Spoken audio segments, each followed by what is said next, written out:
Hello everyone, कैसे हैं आप सब। आई होप आप सब बहुत अच्छे होंगे। हमने आपकी बुक 3 स्टार्ट कर ली है और आज जो हम टॉपिक स्टार्ट करने जा रहे हैं उसका नाम है रेशो एनालिसिस।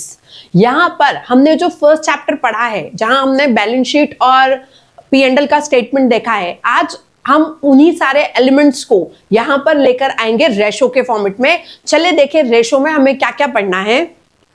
तो रेशो में जो हमें 4 रेशोज पढ़ने हैं, सबसे पहला लिक्विडिटी रेशो, दूसरा सॉल्वेंसी रेशो, तीसरा एक्टिविटी रेशो और टर्नओवर रेशो और चौथा प्रॉफिटेबिलिटी रेशो। यहां पर मेन ये 4 कैटेगरी है रेशो के लिए। ये जो 2 कैटेगरीज आपको नजर आ रही है, these are based on balance sheet, और ये जो बाकी 2 नजर आ रहे हैं, they are based on statement of P&L। तो हमें इन्हीं रेशोज को पढ़ना है और देखते हैं इन्हें कैसे हम डिटेल में पढ़ेंगे। सबसे पहले हमें देखना है लिक्विडिटी रेशो। ये जो लिक्विडिटी रेशो है, ये क्या होता है इसके बारे में देख लेते हैं। दीज रेशोज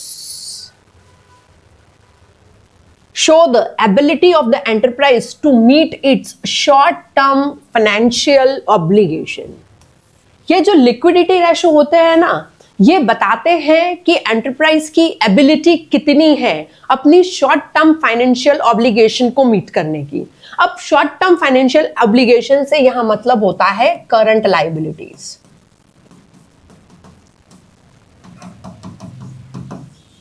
मतलब यहां जो करंट लायबिलिटीज है ना, ये थोड़ी चिंता में है कि हमारा पेमेंट ये एंटरप्राइज कर पाएगी या नहीं कर पाएगी। तो यहां लिक्विडिटी रेशो में हमें यही देखना है कि हमारी एंटरप्राइज केपेबल है या नहीं है। तो यहां पर जब हमें कैपेबिलिटी चेक करनी होती है अपनी करंट लायबिलिटीज को के ऑब्लिगेशन को खत्म करने के लिए, तब हम लिक्विडिटी रेशो का सहारा लेते हैं।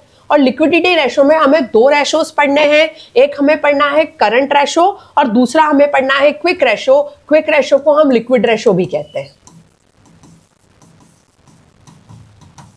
तो एक हमें पढ़ना होता है करंट रेशो और एक हमें पढ़ना होता है लिक्विड रेशो, या कहते हैं क्विक रेशो। अब समझना, दूसरी चीज जो हमें पढ़नी है वो हमें पढ़नी है सॉल्वेंसी रेशो।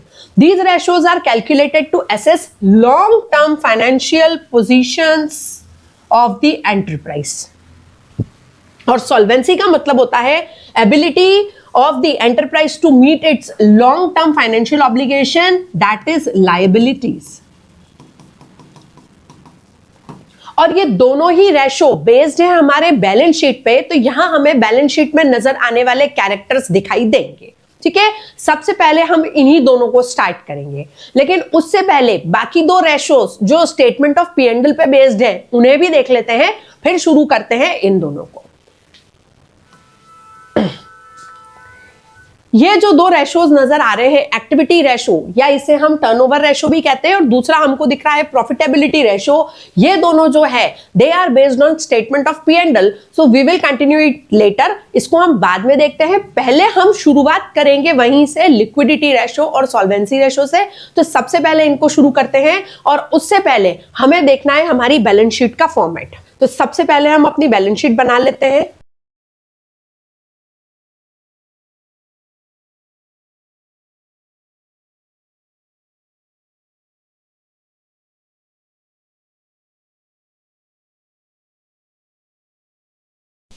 ये होती है हमारी बैलेंस शीट। अब कंपनी में तो बैलेंस शीट वर्टिकल फॉर्म में बनती है, वो आपको पता है। वो एसेट यहाँ पे नहीं और यहाँ आ जाती है, पर यहाँ पे हम फॉर्मेट नहीं सीख रहे। फॉर्मेट तो अपन सीख कर आ गए हैं, वो तो हमने डिटेल में पढ़ लिया, कैसे बनाना है, कहाँ पर किस चीज को लिखना है, वो तो हम पढ़कर आए हैं। यहाँ पर हम रेशो सीख रहे हैं। यहाँ पर इंपॉर्टेंट है कि हमें ये देखना है कि इसमें एलिमेंट्स कौन कौन से इंक्लूड होते हैं। तो लाइबिलिटी साइड में आती है इक्विटीज एंड लाइबिलिटीज। तो इक्विटी, नॉन करंट लाइबिलिटीज और करंट लाइबिलिटीज।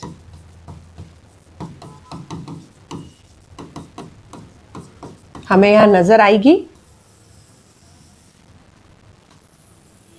यहां दिखेगा हमको लाइबिलिटी साइड का टोटल, और एसेट साइड में हमको 2 चीजें दिखती है।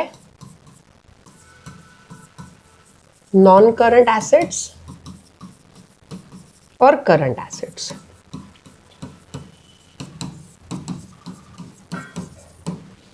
और यहां हमें इनका टोटल नजर आता है।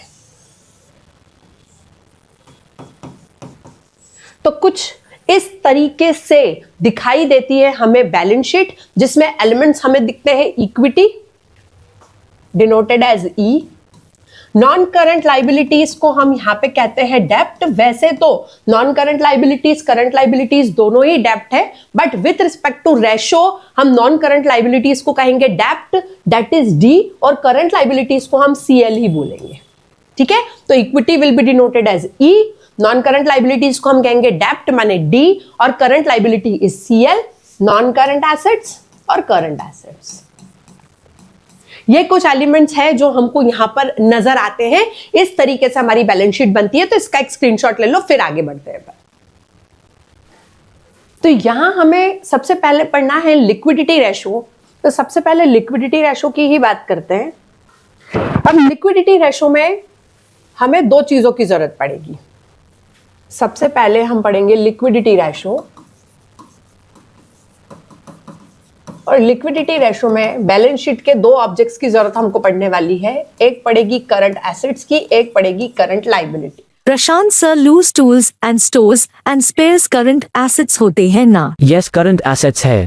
पर सर, जब हम करंट रेशियो कैलकुलेट कर रहे हैं तो सोल्यूशन में इन्हें करंट एसेट्स में इंक्लूड नहीं किया जा रहा है, ऐसा क्यों? This is very important question, frequently exam में आता है। Formula for current ratio is current asset upon current liability. यहाँ करंट लायबिलिटी सिर्फ इन्हीं करंट एसेट्स को देखना चाहती है जो आगे जाकर कैश में कन्वर्ट होगी, क्योंकि कैश से करंट लायबिलिटी का पेमेंट हो पाएगा। In exams you have to write it like this: loose tools, stores and spares are not included in current assets because they are not held for conversion into cash. अब यहाँ पे हम थोड़े से figures लिख लेते हैं। इक्विटी दे रखा है हमको 4 lakh, non current liability suppose है 5 लाख, करंट लाइबिलिटी 1 लाख, तो total of this side is 10 lakh. अब अगर लाइबिलिटी साइड का टोटल 10 लाख है तो ऑब्वियसली करंट असेट साइड का टोटल भी 10 लाख होगा। यहां पे मेरे नॉन करंट असेट 8 लाख और करंट असेट 2 लाख। कुछ इस तरीके के फिगर्स हमें गिवन है। अब हमको देखना है कि हमको लिक्विडिटी रेशोस कैसे निकालने हैं। लिक्विडिटी रेशो दो टाइप के हैं जो हमको पढ़ने हैं, करंट रेशो और लिक्विड रेशो। इन दोनों को पढ़ने से पहले दो बहुत इंपॉर्टेंट टर्म्स के बारे में हम बात कर लेते हैं। पहली टर्म का नाम है वर्किंग कैपिटल। पहली टर्म का नाम है वर्किंग कैपिटल।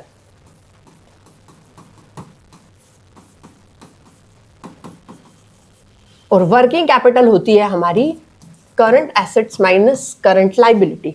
सबसे पहली बात हम वर्किंग कैपिटल की ही करेंगे।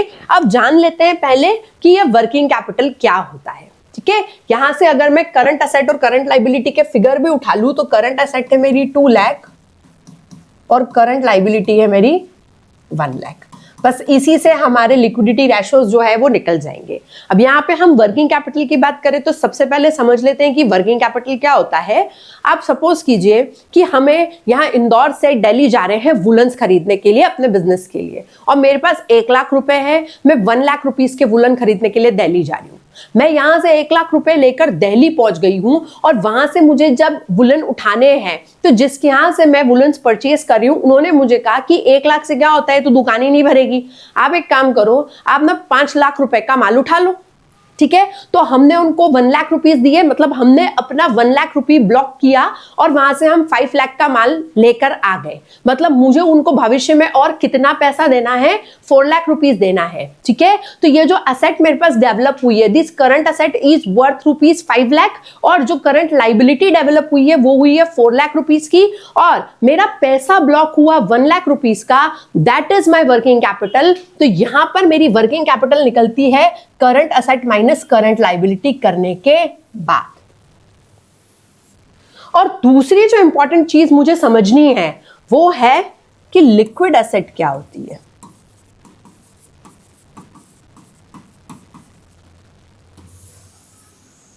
दूसरी चीज जो हमें समझनी है वो ये देखनी है कि लिक्विड एसेट क्या होती है। अब समझना, करंट एसेट्स के बारे में हम जानते हैं, हर एक लिक्विड एसेट जो है वो करंट एसेट होती है, लेकिन सारी करंट एसेट्स जो है वो लिक्विड एसेट नहीं होती है। करंट एसेट्स में से कुछ स्पेसिफिक चीजों को जब हम रिमूव करते हैं, बहुत सारी करंट एसेट्स हैं, उनमें से जब हम कुछ स्पेसिफिक चीजें रिमूव करते हैं then we get our liquid assets. तो आइए देखते हैं हमारी लिक्विड एसेट्स कैसे होती है। जब करंट एसेट्स में से हम माइनस करते हैं आई,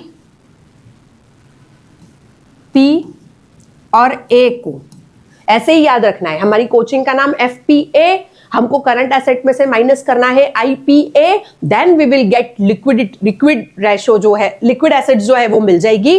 तो I स्टैंड्स फॉर इन्वेंट्री।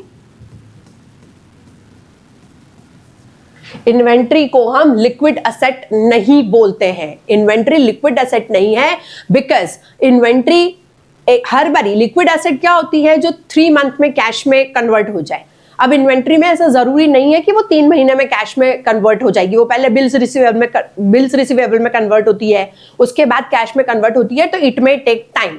ठीक है, लिक्विड एसेट्स में हमको वो लेना है जो 3 मंथ में कैश में कन्वर्टेबल हो जाए। तो यहाँ पे सबसे पहले हम जिसको डिडक्ट करते हैं वो होती है इन्वेंट्री, दैट इज आई। सबसे पहले हम आई को डिडक्ट करते हैं। दूसरी चीज जो हमको डिडक्ट करनी है वो है P, and P stands for prepaid expenses.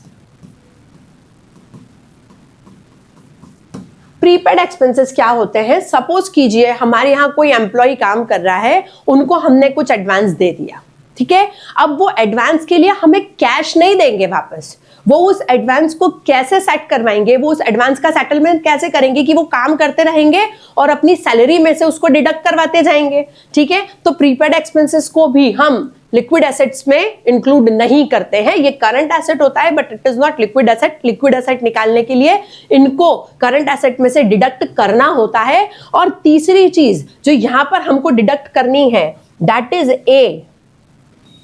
A stands for advance tax, ठीक है। अगर हमने टैक्स भी कुछ एडवांस में पे कर दिया है तो उसको भी हम 3 मंथ में वो वापस नहीं होता है, वो लंबी प्रोसेस हो जाती है, ठीक है। तो उसको भी हम लिक्विड एसेट के अंदर इंक्लूड नहीं करेंगे। तो जब करंट एसेट्स में से हम IPA को डिडक्ट करते हैं तब जो हमें मिलती है वो होती है हमारी लिक्विड एसेट। तो यहां से हम 2 चीज देख चुके हैं कि वर्किंग कैपिटल मींस कितना पैसा हमारा ब्लॉक हो रखा है, कैसे निकालते हैं, current asset minus current liability. और दूसरी चीज लिक्विड एसेट। लिक्विड एसेट मतलब क्या? जब करंट एसेट्स में से हम IPA that is inventory, prepaid expenses और एडवांस टैक्सेस को जब डिलीट कर देते हैं, रिमूव कर देते हैं, डिडक्ट कर देते हैं, तब जो मिलता है उसे हम लिक्विड एसेट कहते हैं। इतना क्यों बता रहे हैं? क्योंकि क्वेश्चन में आपको डायरेक्ट ऐसे नहीं होगा कि ये 2 टर्म्स दिए, रेशो बनाओ और फिनिश करो। हमेशा क्वेश्चन को ट्विक किया जाता है, थोड़ा सा उसमें कॉम्प्लिकेशंस बढ़ाई जाती है। तो उन्हें हम कैसे सीख सकते हैं? सभी टर्म्स को जानकर। और ये जितने भी रेशोज हम सीखने वाले हैं, इनका जो रहस्य, रेशो मीन्स क्या होता है? रेशो का मतलब होता है जब हम 2 वेरिएबल्स के बीच में कंपैरिजन कर रहे हैं और ये जो 2 वेरिएबल्स होंगे, एक बनेगा हमारा न्यूमरेटर, एक बनेगा डिनोमिनेटर। तो कौन आएगा न्यूमरेटर में, कौन आएगा डिनोमिनेटर में, कौन आएगा ऊपर, कौन आएगा नीचे, जब तक हमें ये नहीं पता चलता है तब तक हम रेशोज को सॉल्व कैसे करेंगे? और बस ये सारा जो सीक्रेट है ये इनके नामों में छुपा हुआ है। इनके नाम हमको बता देते हैं कि कौन न्यूमरेटर बनने वाला है और कौन डिनोमिनेटर में आने वाला है। तो चलो देखते हैं हमारे दोनों रेशोज की हम बात कर रहे थे, पहला तो करंट रेशो और दूसरा लिक्विडिटी रेशो, कैसे बनेगा उसकी बात करते हैं। तो पहला बनेगा हमारा करंट रेशो। जो हमारे लिक्विडिटी रेशो है, इनके 2 पार्ट है, एक है करंट रेशो और दूसरा है लिक्विड रेशो। अब यहां हम अभी देखकर आए हैं कि जो लिक्विडिटी रेशो होता है उसमें करंट लायबिलिटी टेंशन में बैठी होती है कि भाई मेरा सेटलमेंट कैसे होगा, ठीक है। तो सबसे ज्यादा टेंशन में यहां कौन है? Current liability. तो यहां पर जो डिनोमिनेटर है दोनों ही केसेस में, लिक्विडिटी रेशो में जो डिनोमिनेटर है वो बनेगा हमारा करंट लायबिलिटी, ठीक है। अब यहां हमको ये देखना है कि न्यूमरेटर में कौन आएगा। तो current ratio, current we have two objects, one is current asset and one is current liability. Current liability तो यहाँ डिनोमिनेटर में आ चुकी है, तो न्यूमरेटर में कौन आएगा भैया? करंट रेशो है तो न्यूमरेटर में करंट एसेट आ जाएगी, ठीक है। और यहां नाम क्या दिया है? Liquid ratio. नाम क्या दिया है? Liquid ratio. तो यहां डिनोमिनेटर में तो करंट लाइबिलिटी आ गई, न्यूमरेटर में एसेट आने वाली है बट करंट एसेट नहीं आएगी। यहां पर जो आएगा वो आएगा आपका लिक्विड एसेट, और ऐसे बनेंगे ये दोनों आपके रेशो, करंट रेशो और लिक्विड रेशो। ये होंगे इनके लिए फॉर्मूलाज। इस तरीके से हमें सॉल्व करना है। अब अपन आगे बढ़ते हैं क्वेश्चंस के साथ। इसका एक स्क्रीनशॉट ले लो, फिर अपन देखते हैं इन दोनों रेशोस पे क्वेश्चन किस किस तरीके से पूछे जा सकते हैं और हमें उन्हें सॉल्व कैसे करना है। जल्दी से इसका एक स्क्रीनशॉट ले लो।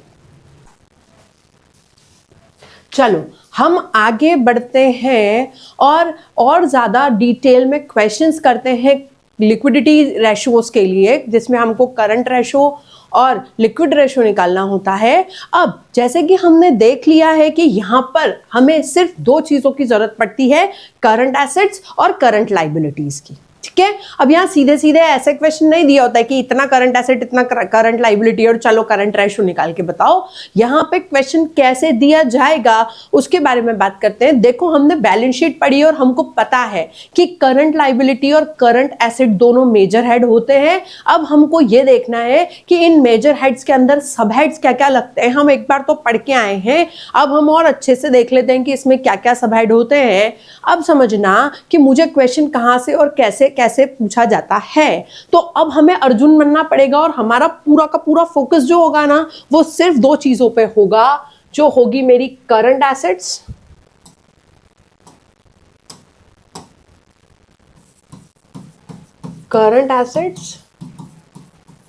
और current liabilities.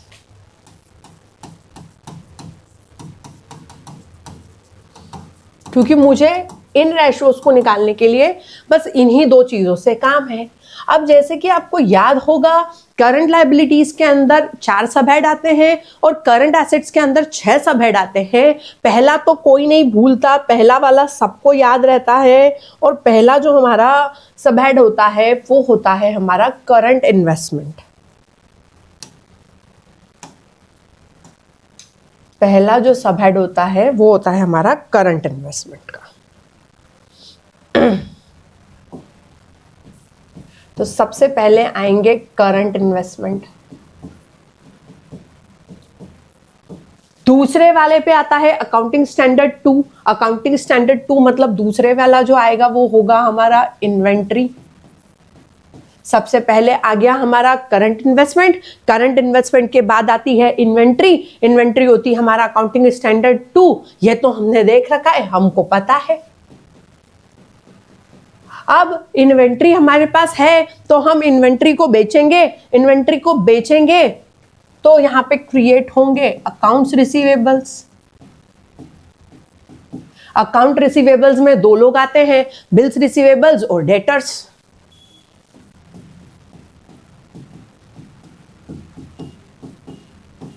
Debtors and bill receivable. फिर जो आते हैं वो होता है हमारा कैश एंड कैश इक्विवेलेंट्स, ठीक है। इन्वेंट्री आई, इन्वेंट्री को बेचा, क्रेडिट में बेचा तो अकाउंट रिसीवेबल आए जिसमें आएंगे डेटर्स और बिल्स रिसीवेबल। और कैश में बिकी तो आएगा कैश एंड कैश इक्विवेलेंट। अच्छा, डेटर भी और बिल्स रिसीवेबल भी आगे जाके कैश में कन्वर्ट होते हैं तो आता है कैश और कैश इक्विवेलेंट। उसके बाद अगर हमारे पास बहुत पैसा है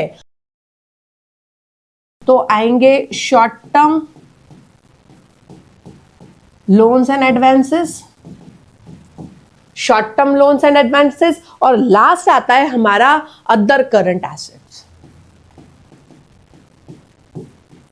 और इस तरीके से ये हमारे बन जाते हैं 6 सब हेड्स, ठीक है। अब यहां अदर करंट एसेट में हम कुछ चीजें ले रहे हैं जिसकी हमें इस क्वेश्चन में जरूरत पड़ने वाली है। तो यहां मैं 2 चीजें ले लेती हूं इसमें।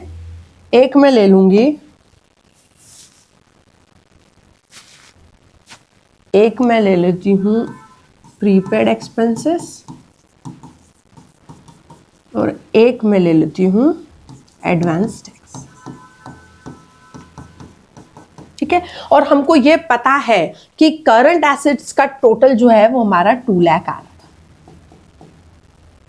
करंट एसेट्स का जो टोटल है वो हमारा आ रहा था 2 लाख का, ठीक है। अब यहाँ पे अपन को क्वेश्चन समझना रहेगा तो अपन कुछ अमाउंट्स भी लिख लेते हैं। अब यहाँ समझना, प्रीपेड एक्सपेंसेस रहे मेरे सपोज 5,000, एडवांस टैक्स भी रहे 5,000, ये 10,000, cash equivalent 10,000, account receivable 10,000, inventory 10,000, 50, ये हो गया हमारा 1.5 लाख का, और टोटल हो गया हमारा 2 लाख, ठीक है। तो ये हुई हमारी करंट एसेट्स। अब चलते हैं अपनी करंट लाइबिलिटी के पास, देखते हैं करंट लाइबिलिटीज में कौन कौन से 4 सब हेड बनते हैं। तो बताइए करंट लाइबिलिटीज में कौन कौन से 4 सब हेड बनते हैं। सबसे पहले आती है short term borrowings,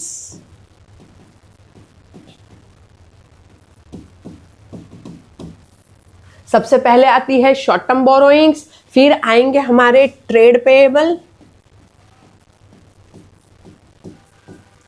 trade payable में आते हैं हमारे क्रेडिटर्स और बिल पेएबल, क्रेडिटर्स और बिल्स पेएबल, फिर आते हैं हमारी अदर करंट लाइबिलिटीज, तीसरे नंबर पे आती है अदर करंट लाइबिलिटीज, और लास्ट आते हैं हमारे शॉर्ट टर्म प्रोविजंस। ये चीजें आती है हमारी करंट लाइबिलिटीज के अंदर, और करंट लाइबिलिटीज हमारी आ रही थी 1 लाख की। चलो यहां पर भी हम ना अमाउंट ले लेते हैं, थोड़ा तो समझने में आसानी हो जाएगी। यहाँ एक काम करते हैं, सबको 25-25 हजार ले लेते हैं, सब 25 हजार रहे होंगे, टोटल मिला के 1 लाख हो जाएंगे।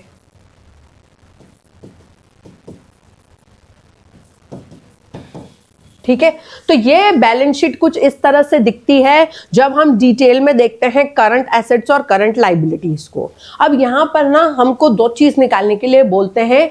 एक तो हमको बोलते हैं कि आप निकालो करंट रेशो, ठीक है। एक तो मुझको बोलेंगे कि आप निकालो करंट रेशो, तो वो मैं यहाँ पे लिख कर रही हूँ। देखो करंट रेशो, करंट रेशो में कौन कौन आता है। करंट रेशो में जो न्यूमरेटर में आती है, करंट रेशो में जो न्यूमरेटर में आता है वो होता है करंट एसेट, और डिनोमिनेटर में आती है करंट लाइबिलिटी। तो करंट एसेट मुझे यहाँ दिख रही है 2 लाख और करंट लाइबिलिटीज दिख रही है 1 लाख। तो यहाँ सीधे हम लिखेंगे 2 लाख अपॉन 1 लाख, और इसका रेशो बन जाएगा 2:1।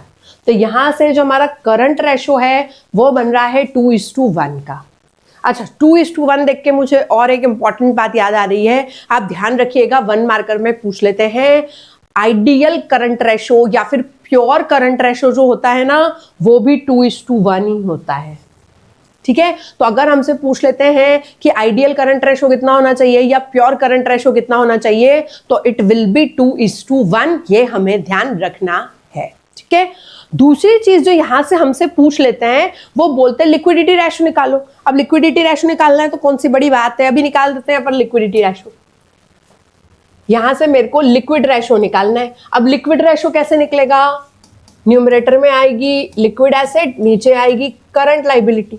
करंट लाइबिलिटी तो 1 लाख की है, हमको दिख रही है। अब हमको ये देखना है कि हमारी लिक्विड एसेट्स कितने की है। तो लिक्विड एसेट्स कैसे निकलती है, लिक्विड एसेट्स निकलती है जब हम करंट एसेट में से माइनस करते हैं आई और पी और ए, ये 3 चीजें। आई मतलब इन्वेंट्री, पी मतलब प्रीपेड एक्सपेंसेस, ए मतलब एडवांस टैक्सेस। और यहाँ मेरे को सब दिख रहा है, यहाँ पे मेरे को इन्वेंट्री भी दिख रही है, यहाँ पे मेरे को प्रीपेड एक्सपेंसेस भी दिख रहे हैं, और यहाँ पे मुझे एडवांस टैक्स भी दिख रहा है। तो 10, 5 और 5 ये मेरे को उधर से माइनस करना पड़ेगा। तो यहाँ से मेरे को 2 लाख में से माइनस करने 10,000 की इन्वेंट्री, 5,000 के प्रीपेड एक्सपेंसेस, 5,000 का एडवांस टैक्स, तो ये हो जाएगा 1,80,000। यहाँ पे आएगा 1,80,000। 18/10 या कहूँ 1.8:1, ये होगा हमारा लिक्विड रेशो। और अगर हमसे ये पूछते हैं एक और 1 मार्कर कि आइडियल और प्योर लिक्विड रेशो कितना होता है, तो वो 1:1 होता है। ये ध्यान रखना है। आइडियल या प्योर करंट रेशो जो है वो 2:1 और आइडियल या प्योर लिक्विड रेशो जो है वो 1:1 होता है। ये 1 मार्कर है, इनका ध्यान रखना है, ठीक है। क्योंकि हमसे छोटे क्वेश्चन 1 मार्कर्स पूछे जा रहे हैं, तो हमें पता होना चाहिए सारी बातें। ये तो हुई एक बात, हमने अच्छे तरीके से बैलेंस शीट देख ली और इसमें से किस किस तरीके से हमसे पहली जो राउंड में चीजें पूछी जाती वह ऐसी पूछी जाएगी। अच्छा, जब एग्जाम में क्वेश्चन दिया होता है तो सब कुछ इतना सिंपल नहीं रहेगा। उनको जब इसको कॉम्प्लिकेट करना होता है तो वो बैलेंस शीट देंगे ही नहीं, वो हमको करंट एसेट और करंट लाइबिलिटी देते ही नहीं है, वो हमें देते हैं वर्किंग कैपिटल, ठीक है। वर्किंग कैपिटल मतलब करंट एसेट में मालिक का लगा हुआ पैसा जो होता है वो वर्किंग कैपिटल होती है। और हम देख चुके हैं वर्किंग कैपिटल का मतलब होता है current assets minus current liabilities, ठीक है। अब यहाँ पे मुझको वर्किंग कैपिटल 1 लाख रुपीस की दी है, करंट एसेट 1 लाख रुपए की दी हुई है और यहाँ 3 चीजें और दी है, इन्वेंट्री, एडवांस टैक्स और प्रीपेड एक्सपेंसेस। और जब यहाँ पर मुझे बोलते हैं कि आप निकालो करंट रेशो और लिक्विड रेशो, तो हम कैसे निकालेंगे उसकी बात करते हैं। चलो, सबसे पहले हमको करंट लाइबिलिटीज की जरूरत पड़ेगी। हमें वर्किंग कैपिटल 1 लाख दे रखी है, करंट एसेट 1 लाख दे रखी है, करंट लाइबिलिटी निकालनी है। यहां पे करंट एसेट 2 लाख कर लेते हैं भाई। करंट एसेट जो है वो 2 लाख दे रखी है और वर्किंग कैपिटल जो है वो 1 लाख दे रखी है, तो ये हो जाएगा 2 लाख माइनस 1 लाख, तो हमारी करंट लाइबिलिटी जो हो जाएगी वो 1 लाख हो जाएगी। अब हमको करंट रेशो निकालना है, तो करंट रेशो होता है current asset upon current liability. Current asset is 2 lakh, current liability is 1 lakh, तो ये तो हो जाएगा 2:1, बात खत्म। और जब हमको बोलेंगे लिक्विड रेशो निकालो, तो लिक्विड रेशो के लिए न्यूमरेटर में आ जाती है, डिनोमिनेटर में तो करंट लाइबिलिटी की करंट लाइबिलिटी ही रहती है, जो न्यूमरेटर है उसमें आ जाती है लिक्विड एसेट। लिक्विड एसेट कैसे निकलती है? लिक्विड एसेट निकलती है जब करंट एसेट में से हम आईपीए को माइनस करते हैं, एफपीए आईपीए, ठीक है, ध्यान रखेंगे। करंट एसेट हमको दी हुई है 2 लाख, में से हम माइनस करेंगे इन्वेंट्री के 10,000 और माइनस करेंगे एडवांस टैक्स के 5,000 और माइनस करेंगे प्रीपेड एक्सपेंसेस के 5,000, तो ये हो जाएगा 1,80,000 और इसको हम पुट कर देंगे कहाँ पर, यहाँ पर, तो ये हो जाएगा 1,80,000 अपॉन 1 लाख, तो हमारा रेशो 1.8:1 बनेगा। अब क्वेश्चन सेम ही है लेकिन पूछने का तरीका क्या कर दिया, चेंज कर दिया। करंट लाइबिलिटी डायरेक्ट न देके वो हमने वर्किंग कैपिटल दे देते हैं, और जब वर्किंग कैपिटल दे देते हैं तो हमको करंट लाइबिलिटी निकाल के बतानी पड़ती है, क्योंकि हमको पता है कि वर्किंग कैपिटल क्या होती है। वर्किंग कैपिटल मतलब मालिक का पैसा जो करंट एसेट में लगा हुआ है, और working capital is current asset minus current liability होता है। तो इस तरीके से हमको पहले करंट लाइबिलिटी का कैलकुलेशन करना पड़ता है, उसके बाद हम रेशोस को फाइंड करते हैं, ठीक है। चलो अगले क्वेश्चन पे चलते हैं और देखते हैं कि और किस तरीके से हमसे क्वेश्चन पूछे जा सकते हैं, ठीक है। अभी हम ये देख रहे हैं कि यहां पर हमसे क्वेश्चन किस किस तरीके से पूछे जा सकते हैं। तो सबसे जो बेहतरीन तरीका है क्वेश्चन पूछने का वो ये है, और ना तो आपको करंट एसेट देंगे ना वो आपको करंट लाइबिलिटी देंगे, वो आपको यहाँ पर करंट रेशो दे देंगे, ठीक है। यहाँ पर हमको करंट रेशो दे दिया है 2:1, ठीक। दूसरी चीज जो हमें दी है वो है working capital, that is 1 lakh rupees, और तीसरी चीज हमें दे दी है इन्वेंट्री जो है 20K। अब अगर मेरे को यहाँ पे निकालना है लिक्विड रेशो, तो मैं कैसे निकालूं वो हमको बताना है, ठीक है। यहाँ पे हमसे ये भी पूछ सकते हैं कि करंट एसेट और करंट लाइबिलिटी का अमाउंट क्या है वो बता दीजिए आप, यहाँ पे ये भी तो पूछेंगे कि करंट एसेट क्या होती है, करंट लाइबिलिटी क्या होती है, तो कोई भी चीज वो पूछे हम सारी चीजें यहाँ पे निकाल सकते हैं। हम इस क्वेश्चन में ये तीनों चीज निकालेंगे कि लिक्विड रेशो कैसे निकलेगा, करंट एसेट का क्या अमाउंट है और करंट लाइबिलिटी का अमाउंट कितना है, वो सब चीजें हम यहाँ पे निकालेंगे। अब जब हमें निकालना होगा लिक्विड रेशो तो मुझे जरूरत पड़ेगी लिक्विड एसेट्स की। लिक्विड एसेट्स कैसे निकलती है, जब हम करंट एसेट्स में से डिडक्ट कर देते हैं आईपीए को। अब यहाँ पे पी और ए मतलब प्रीपेड एक्सपेंसेस और एडवांस टैक्स दिए ही नहीं है, तो हम क्या मान लेंगे कि वो है ही नहीं। तो the only thing we will deduct will be inventory which is worth 20K। ठीक है, चलो क्वेश्चन आगे बढ़ाते हैं, जरा ढंग से समझना कि इसको कैसे करेंगे। देखो बच्चा, यहाँ पे हमको दिया करंट रेशो जो अपने को दिया है 2:1। अब मुझे पता है करंट रेशो का मतलब होता है करंट एसेट और करंट लाइबिलिटी का रेशो। ठीक है, करंट एसेट और करंट लाइबिलिटी का रेशो 2:1 दिया है। ठीक, if ratio for two elements is 2:1, the elements will be 2x and 1x। अगर किन्हीं दो एलिमेंट्स का, अब यहां हमारे दो एलिमेंट है करंट एसेट और करंट लाइबिलिटी, अगर करंट एसेट और करंट लाइबिलिटी का जो रेशो है वो 2:1 है तो हमारी करंट एसेट और करंट लाइबिलिटी क्या होगी। थोड़ा सा पहले इसको समझा दूं, फिर मैं बताती हूं इसको सॉल्व कैसे करना। आप समझना, पिछले क्वेश्चन के अंदर हमारी जो करंट एसेट थी वो थी बेटा 2 लाख रुपए की, ओके, और करंट लाइबिलिटी थी हमारी 1 लाख रुपीस की। और जब हमने इसका करंट रेशो निकाला था तो वो निकला था 2:1। ये कैसे निकला था, ये ऐसे निकला था कि यहां रखा था मैंने 2 लाख, नीचे रखा था मैंने 1 लाख, और ये 3 0 से 3 0, 2 0 से 2 0, मतलब ये 5 0 से 5 0 कट गए थे। क्या मैं ऐसा कहूं कि ये रेशो ऐसे बना है 2 × 1 लाख और 1 × 1 लाख। रेशो में किसी एक कांस्टेंट टर्म का मल्टीप्लाई और डिवाइड एडमिसिबल होता है, ऐसा हम कर सकते हैं। इसी के आधार पे हम कहते हैं किस नंबर का मल्टीप्लाई हुआ वो हमको नहीं पता है, हम कह रहे हैं किस नंबर का मल्टीप्लाई हुआ वो हमको नहीं पता, तो हम इसे बोल देते हैं x। कोई एक कांस्टेंट जिसका मल्टीप्लाई न्यूमरेटर डिनोमिनेटर दोनों में हुआ होगा उसको हम बोल देते हैं x। तो इसीलिए मैंने आपको कहा कि अगर करंट एसेट और करंट लाइबिलिटी का रेशो 2:1 है तो यहाँ पे किसी एक पर्टिकुलर कांस्टेंट का मल्टीप्लाई हो सकता है। उस कांस्टेंट को हम मान रहे हैं कि x, क्योंकि हमारी बचपन की आदत है let the number be x, ऐसा हम 6th स्टैंडर्ड से करते आए हैं, तो हमें हर चीज को x मानने की आदत है, हम x मान लेंगे। यहां से मेरी करंट एसेट हो जाएगी बेटा 2x, करंट एसेट हो जाएगी 2x और करंट लाइबिलिटी हो जाएगी 1x। क्या ये क्लियर है? ये रेशो का कॉन्सेप्ट है, ऐसा होता है। ठीक है, चलो अब अपन क्वेश्चन पे फोकस करते हैं कि इस क्वेश्चन को कैसे करना। क्वेश्चन पे फोकस करते हैं कि यहां पे एक्चुअली मैं करंट एसेट और करंट लाइबिलिटी कैसे निकालूं।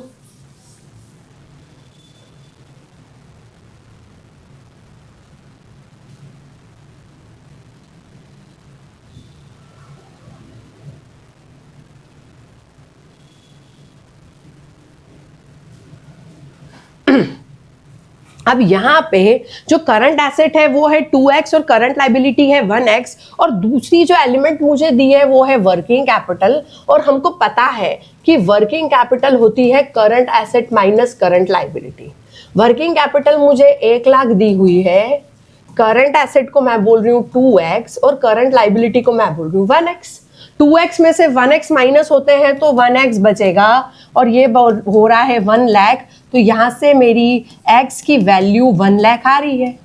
अगर x की वैल्यू 1 लाख है तो करंट एसेट होगी 2 × 1 लाख, दैट इज 2 लाख, और करंट लाइबिलिटी होगी 1 × 1 लाख, दैट इज 1 लाख। तो amount for current asset and current liability is 2 lakh and 1 lakh.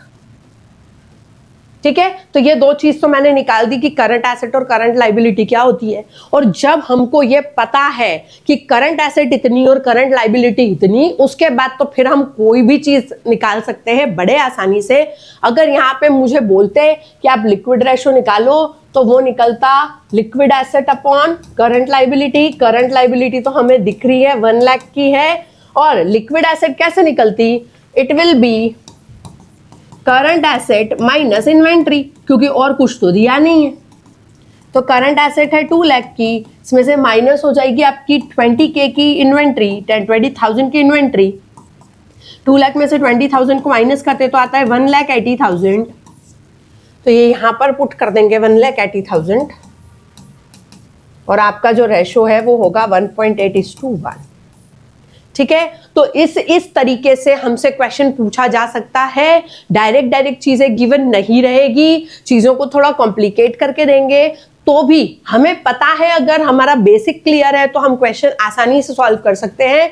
तो ये हुआ अपना क्वेश्चन। अगर डायरेक्टली करंट रेशो दिया है तो हम करंट एसेट करंट लाइबिलिटी कैसे निकालेंगे, और फिर हम लिक्विड रेशो कैसे कैलकुलेट करेंगे, वो हमने कवर कर लिया इस क्वेश्चन में। आगे बढ़ते हैं, देखते हैं अगला क्वेश्चन क्या है। अगला क्वेश्चन है calculate liquidity ratio from the following information. Calculate liquidity ratios. अब जब हमको बोल रहे हैं लिक्विडिटी रेशोज निकालो, तो हम करंट रेशो भी निकालेंगे और लिक्विड रेशो भी निकालेंगे, हम दोनों चीज निकालेंगे। ठीक है, यहाँ पे हमको इंफॉर्मेशंस में करंट एसेट दी है, करंट लाइबिलिटी दी है, इन्वेंट्री दी है, एडवांस टैक्स दिया है, प्रीपेड एक्सपेंसेस दिया है, सब कुछ दे रखा है। हमें सिर्फ रेशो कैलकुलेट करना है। तो सबसे पहले अपन निकालेंगे current ratio. Current ratio is current asset upon current liability. Current asset is 80,000, current liability is 50,000। तो हमारा करंट रेशो बन रहा है 8:5। ये तो निकली पहली चीज। दूसरी चीज जो हमको निकालनी है वो निकालनी है लिक्विड रेशो। तो होगा liquid asset upon current liability. Current liability तो 50,000 की दिख रही है, लिक्विड एसेट निकालनी पड़ेगी। कैसे निकलेगी, जब हम करंट एसेट में से माइनस कर देंगे इन्वेंट्रीज को, एडवांस टैक्स को और प्रीपेड एक्सपेंसेस को। तो ये हो जाएगा हमारा करंट एसेट 80,000, माइनस करेंगे तो inventories 20,000, prepaid expenses are 5,000 and advance taxes 5,000। Means total मुझे 20 10 30 माइनस करना है 50,000। ठीक है, और ये 50,000 यहां पे पुट कर देते हैं। तो ये हो जाएगा 1/1, 1:1। ये हो गया हमारा लिक्विड रेशो। और मैंने अभी आपको बताया है कि 1:1 इज द आइडियल और प्योर लिक्विड रेशो। 1 मार्कर्स के लिए हर छोटी बात का ध्यान रखना, कुछ भी छोड़ना नहीं है। हर छोटी छोटी बात में से 1 मार्कर निकल जाते हैं, तो इसका ध्यान रखना है। तो ये होगा हमारा क्वेश्चन, और इस तरीके से हमको इसको सॉल्व करना होता है। चलो आए देखें अगला क्वेश्चन क्या है। अगला क्वेश्चन है हमको कि x limited has a current ratio of 3.5:1। अब फिर से यहां वो क्वेश्चन आया है जहां पे हमको ना करंट रेशो दिया है। करंट रेशो दिया है 3.5:1, मतलब करंट एसेट और करंट लाइबिलिटीज का रेशो दिया है 3.5:1। जब मुझको रेशो गिवन होता है करंट एसेट्स और करंट लाइबिलिटी का, तो अब मुझको यहां से करंट एसेट और करंट लाइबिलिटी का अमाउंट कैलकुलेट करना आता है। ठीक है, दूसरी चीज हमें यहां पे उन्होंने दी है कि क्विक रेशो। क्विक रेशो दिया है 2:1। अब क्विक रेशो और लिक्विड रेशो एक ही बात है, तो यहां से दूसरी चीज जो हमको दी है that is liquid ratio is 2:1। Liquid ratio मतलब लिक्विड एसेट और करंट लाइबिलिटी का जो है वो हमें दिया हुआ है रेशो। अब यहां पे हमें बोला if excess of current asset over quick asset, current asset is over quick asset, quick asset से ज्यादा है। कितनी ज्यादा है, 24,000 ज्यादा है। और इस 24,000 को उन्होंने बोला है इन्वेंट्री। मतलब जब करंट एसेट में से 24,000 माइनस करेंगे तो क्या निकल आएगी, आपकी लिक्विड एसेट निकल आएगी। और लास्ट चीज जो इन्होंने हमें बोली है कि आप कैलकुलेट करके बताएं करंट एसेट और करंट लाइबिलिटी का अमाउंट। तो चलो अपन देखते हैं इसको कैसे कैलकुलेट करेंगे। यहां से जो पहली चीज हमें पता है कि करंट एसेट और करंट लाइबिलिटी का अगर रेशो 3.5:1 है तो हम कहेंगे करंट एसेट है 3.5x और करंट लाइबिलिटी है 1x। ओके, पहली चीज तो ये हो गई। दूसरा, अब यहां वर्किंग कैपिटल तो है नहीं कि मैं रिलेशनशिप लगा लूं कि current asset minus current liability, तो मुझे दूसरी जो चीज गिवन है वो ये है कि लिक्विड एसेट और करंट लाइबिलिटी का रेशो 2:1 है। तो यहां से क्या मैं ऐसा बोलूं कि लिक्विड एसेट जो है वो हो गई आपकी 2x और करंट लाइबिलिटी हो गई आपकी 1x। करंट लाइबिलिटी तो दोनों जगह सेम ही रहेगी।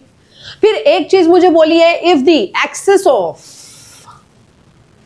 Current asset over quick asset represented by inventory is 24,000, मतलब ऐसा बोलूं कि current asset minus liquid asset equal to inventory 24,000। कैसे भी रिलेशन को लिखा जा सकता है, तो ये हो जाएगा current asset minus liquid asset equal to 24,000। Current asset है हमारी ये रही 3.5x माइनस लिक्विड एसेट ये रही 2x will be equal to 24,000। 3.5 में से 2 को माइनस करेंगे तो बचेगा 1.5x equal to 24,000।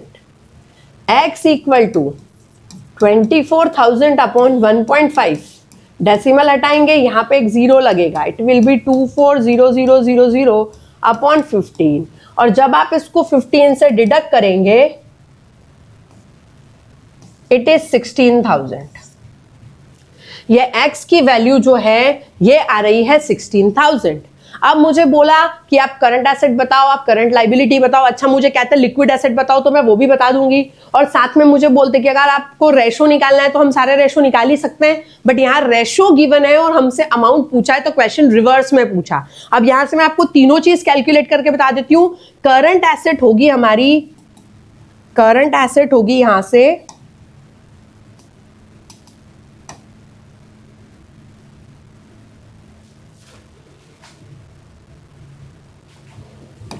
Current asset होगी यहां से 3.5 इंटू 16,000। तो जब आप 3.5 इंटू 16,000 करोगे तो आपको मिलेगा 56,000। तो हमारी करंट एसेट जो है वो होगी 56,000 रुपीज।